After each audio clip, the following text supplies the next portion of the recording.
2025 April 22వ తారీఖున పెహల్గాంలో ఒక పెద్ద రక్తపాతం అయితే జరిగింది. ఈ విషయం మనందరికీ తెలుసు.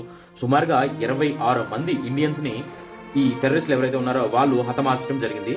కానీ భారతీయ సైన్యం మౌనంగా కూర్చునేది కాదు.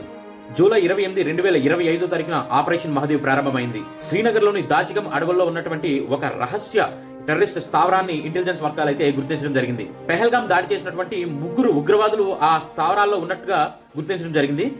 భారత ఆర్మీ, సిఆర్పిఎఫ్, పోలీస్ బలగాలు చాలా సైలెంట్ గా ముందుకు సాగడం అయితే జరిగింది. ఈసారి వాళ్ళని అడ్డుకునే పరిస్థితి కాదు, వాళ్ళని అంతం చేసే పరిస్థితి వచ్చింది. వాళ్ళతో ప్రత్యక్షంగా పోరాడే సమయం. ఒక్కసారిగా కాల్పులు మొదలయ్యాయి. 3 గంటలు సాగినటువంటి ఈ అటాక్ లో ఆ 3 తీవ్రవాదులు కూడా మరణించడం జరిగింది. వీరిలో ముఖ్యుడు హాసిమ్ ముసా అలియా సులేమాన్ షా.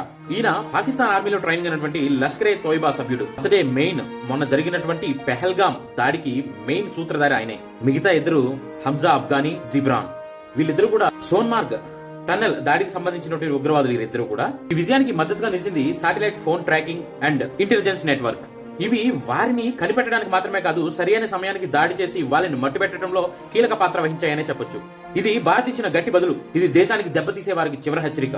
ఆపరేషన్ మహదేవ్ అనేది భారతదేశపు ఆత్మ గౌరవ విజయం, ఒక దేశభక్తికి గర్వకారణం. ఈ వీడియో నచ్చినట్టయితే లైక్ చేయండి, కామెంట్ లో జై హింద్ అని కామెంట్ చేయండి.